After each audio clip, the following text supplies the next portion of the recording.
Salam. 1 Korintus 1 ayat 1 sampai 3. Dari Paulus yang oleh kehendak Allah dipanggil menjadi rasul Kristus Yesus, dan dari Sostenes saudara kita, kepada jemaat Allah di Korintus, yaitu mereka yang dikuduskan dalam Kristus Yesus dan yang dipanggil menjadi orang-orang kudus, dengan semua orang di segala tempat yang berseru kepada nama Tuhan kita Yesus Kristus, yaitu Tuhan mereka dan Tuhan kita. Kasih karunia dan damai sejahtera dari Allah Bapa kita dan dari Tuhan Yesus Kristus menyertai kamu. Ucapan syukur 1 Korintus 1 ayat 4-9. Aku senantiasa mengucap syukur kepada Allahku karena kamu atas kasih karunia Allah yang dianugerahkannya kepada kamu dalam Kristus Yesus. Sebab di dalam Dia kamu telah menjadi kaya dalam segala hal, dalam segala macam perkataan dan segala macam pengetahuan, sesuai dengan kesaksian tentang Kristus yang telah diteguhkan di antara kamu.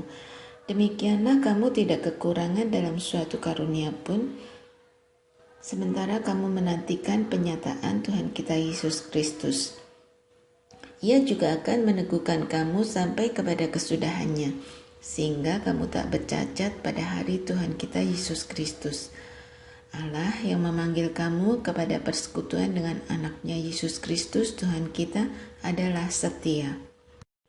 Perpecahan dalam jemaat 1 Korintus 1 ayat 10-17. Tetapi aku menasihatkan kamu saudara-saudara demi nama Tuhan kita Yesus Kristus, supaya kamu seia sekata dan jangan ada perpecahan di antara kamu, tetapi sebaliknya supaya kamu erat bersatu dan sehati sepikir. Sebab saudara-saudaraku, aku telah diberitahukan oleh orang-orang dari keluarga Klo tentang kamu, bahwa ada perselisihan di antara kamu. Yang aku maksudkan ialah bahwa kamu masing-masing berkata, aku dari golongan Paulus, atau aku dari golongan Apolos, atau aku dari golongan Kefas, atau aku dari golongan Kristus. Adakah Kristus terbagi-bagi? Adakah Paulus disalibkan karena kamu? Atau adakah kamu dibaptis dalam nama Paulus? Aku mengucap syukur bahwa tidak ada seorang pun juga di antara kamu yang aku baptis selain Krispus dan Gaius, sehingga tidak ada orang yang dapat mengatakan bahwa kamu dibaptis dalam namaku. Juga keluarga Stefanus aku yang membaptisnya. Kecuali mereka aku tidak tahu, entahkah ada lagi orang yang aku baptis. Sebab Kristus mengutus aku bukan untuk membaptis, tetapi untuk memberitakan Injil, dan itu pun bukan dengan hikmat perkataan, supaya salib Kristus jangan menjadi sia-sia. Hikmat Allah dan hikmat manusia 1 Korintus 1 ayat 18 sampai 1 Korintus 2 ayat 5. Sebab pemberitaan tentang salib memang adalah kebodohan bagi mereka yang akan binasa, tetapi bagi kita yang diselamatkan, pemberitaan itu adalah kekuatan Allah. Karena ada tertulis, aku akan membinasakan hikmat orang-orang berhikmat, dan kearifan orang-orang bijak akan kulenyapkan. Di manakah orang yang berhikmat? Di manakah ahli Taurat? Di manakah pembantah dari dunia ini? Bukankah Allah telah membuat hikmat dunia ini menjadi kebodohan? Oleh karena dunia dalam hikmat Allah tidak mengenal Allah oleh hikmatnya, maka Allah berkenan menyelamatkan mereka yang percaya oleh kebodohan pemberitaan Injil. Orang-orang Yahudi menghendaki tanda dan orang-orang Yunani mencari hikmat. Tetapi kami memberitakan Kristus yang disalibkan. Untuk orang-orang Yahudi suatu batu sandungan, dan untuk orang-orang bukan Yahudi suatu kebodohan. Tetapi untuk mereka yang dipanggil, baik orang Yahudi maupun orang bukan Yahudi, Kristus adalah kekuatan Allah dan hikmat Allah. Sebab yang bodoh dari Allah lebih besar hikmatnya daripada manusia, dan yang lemah dari Allah lebih kuat daripada manusia. Ingat saja saudara-saudara, bagaimana keadaan kamu ketika kamu dipanggil. Menurut ukuran manusia, tidak banyak orang yang bijak.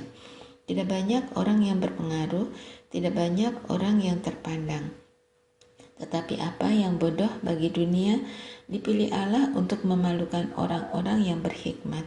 Dan apa yang lemah bagi dunia dipilih Allah untuk memalukan apa yang kuat. Dan apa yang tidak terpandang dan yang hina bagi dunia dipilih Allah. Bahkan apa yang tidak berarti dipilih Allah untuk meniadakan apa yang berarti. Supaya jangan ada seorang manusia pun yang memegahkan diri di hadapan Allah. Tetapi oleh Dia, kamu berada dalam Kristus Yesus yang oleh Allah telah menjadi hikmat bagi kita. Ia membenarkan dan menguduskan dan menebus kita. Karena itu, seperti ada tertulis, barang siapa yang bermegah, hendaklah ia bermegah di dalam Tuhan. Demikianlah pula ketika aku datang kepadamu, saudara-saudara, aku tidak datang dengan kata-kata yang indah atau dengan hikmat untuk menyampaikan kesaksian Allah kepada kamu. Sebab aku telah memutuskan untuk tidak mengetahui apa-apa di antara kamu selain Yesus Kristus, yaitu Dia yang disalibkan. Aku juga telah datang kepadamu dalam kelemahan dan dengan sangat takut dan gentar. Baik perkataanku maupun pemberitaanku tidak kusampaikan dengan kata-kata hikmat yang meyakinkan, tetapi dengan keyakinan akan kekuatan Roh, supaya iman kamu jangan bergantung pada hikmat manusia, tetapi pada kekuatan Allah. Hikmat yang benar. 1 Korintus 2 ayat 6-16. Sungguh pun demikian, kami memberitakan hikmat di kalangan mereka yang telah matang, yaitu hikmat yang bukan dari dunia ini dan yang bukan dari penguasa-penguasa dunia ini, yaitu penguasa-penguasa yang akan ditiadakan. Tetapi yang kami beritakan ialah hikmat Allah yang tersembunyi dan rahasia, yang sebelum dunia dijadikan telah disediakan Allah bagi kemuliaan kita. Tidak ada dari penguasa dunia ini yang mengenalnya. Sebab kalau sekiranya mereka mengenalnya, mereka tidak menyalibkan Tuhan yang mulia. Tetapi seperti ada tertulis, apa yang tidak pernah dilihat oleh mata dan tidak pernah didengar oleh telinga, dan yang tidak pernah timbul di dalam hati manusia, semua yang disediakan Allah untuk mereka yang mengasihi Dia. Karena kepada kita, Allah telah menyatakannya oleh Roh, sebab Roh menyelidiki segala sesuatu, bahkan hal-hal yang tersembunyi dalam diri Allah. Siapa gerangan di antara manusia yang tahu apa yang terdapat di dalam diri manusia, selain Roh manusia sendiri yang ada di dalam dia? Demikian pula lah tidak ada orang yang tahu apa yang terdapat di dalam diri Allah selain Roh Allah. Kita tidak menerima roh dunia, tetapi roh yang berasal dari Allah, supaya kita tahu apa yang dikaruniakan Allah kepada kita. Dan karena kita menafsirkan hal-hal rohani kepada mereka yang mempunyai roh. Kami berkata-kata tentang karunia-karunia Allah dengan perkataan yang bukan diajarkan kepada kami oleh hikmat manusia, tetapi oleh Roh. Tetapi manusia duniawi tidak menerima apa yang berasal dari Roh Allah, karena hal itu baginya adalah suatu kebodohan, dan ia tidak dapat memahaminya, sebab hal itu hanya dapat dinilai secara rohani. Tetapi manusia rohani menilai segala sesuatu, tetapi ia sendiri tidak dinilai oleh orang lain. Sebab siapakah yang mengetahui pikiran Tuhan sehingga ia dapat menasihati Dia? Tetapi kami memiliki pikiran Kristus. Perselisihan 1 Korintus 3 ayat 1-9. Dan aku, saudara-saudara, pada waktu itu tidak dapat berbicara dengan kamu seperti dengan manusia rohani, tetapi hanya dengan manusia duniawi yang belum dewasa dalam Kristus. Susulah yang kuberikan kepadamu, bukanlah makanan keras, sebab kamu belum dapat menerimanya, dan sekarang pun kamu belum dapat menerimanya, karena kamu masih manusia duniawi. Sebab jika di antara kamu ada iri hati dan perselisihan, bukankah hal itu menunjukkan bahwa kamu manusia duniawi dan bahwa kamu hidup secara manusiawi? Karena jika yang seorang berkata, aku dari golongan Paulus, dan yang lain berkata, Aku dari golongan Apolos. Bukankah hal itu menunjukkan bahwa kamu manusia duniawi yang bukan rohani? Jadi, apakah Apolos, apakah Paulus, pelayan-pelayan Tuhan yang olehnya kamu menjadi percaya, masing-masing menurut jalan yang diberikan Tuhan kepadanya. Aku menanam, Apolos menyiram, tetapi Allah yang memberi pertumbuhan. Karena itu, yang penting bukanlah yang menanam atau yang menyiram, melainkan Allah yang memberi pertumbuhan. Baik yang menanam maupun yang menyiram adalah sama, dan masing-masing akan menerima upahnya sesuai dengan pekerjaannya sendiri. Karena kami adalah kawan sekerja Allah, kamu adalah ladang Allah, bangunan Allah. Dasar dan bangunan 1 Korintus 3 ayat 10-23. Sesuai dengan kasih karunia Allah yang dianugerahkan kepadaku, aku sebagai seorang ahli bangunan yang cakap telah meletakkan dasar, dan orang lain membangun terus di atasnya. Tetapi tiap-tiap orang harus memperhatikan bagaimana ia harus membangun di atasnya, karena tidak ada seorang pun yang dapat meletakkan dasar lain daripada dasar yang telah diletakkan, yaitu Yesus Kristus. Entahkah orang membangun di atas dasar ini dengan emas, perak, batu permata, kayu, rumput kering, atau jerami. Sekali kelak pekerjaan masing-masing orang akan nampak, karena hari Tuhan akan menyatakannya, sebab ia akan nampak dengan api, dan bagaimana pekerjaan masing-masing orang akan diuji oleh api itu. Jika pekerjaan yang dibangun seseorang tahan uji, ia akan mendapat upah. Jika pekerjaannya terbakar, ia akan menderita kerugian, tetapi ia sendiri akan diselamatkan, tetapi seperti dari dalam api. Tidak tahukah kamu bahwa kamu adalah bait Allah dan bahwa Roh Allah diam di dalam kamu?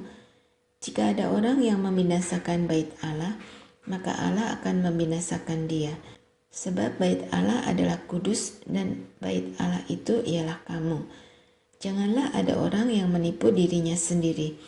Jika ada di antara kamu yang menyangka dirinya berhikmat menurut dunia ini, biarlah ia menjadi bodoh, supaya ia berhikmat. Karena hikmat dunia ini adalah kebodohan bagi Allah, sebab ada tertulis, ia yang menangkap orang berhikmat dalam kecerdikannya. Dan di tempat lain, Tuhan mengetahui rancangan-rancangan orang berhikmat, sesungguhnya semuanya sia-sia belaka. Karena itu, janganlah ada orang yang memegahkan dirinya atas manusia, sebab segala sesuatu adalah milikmu.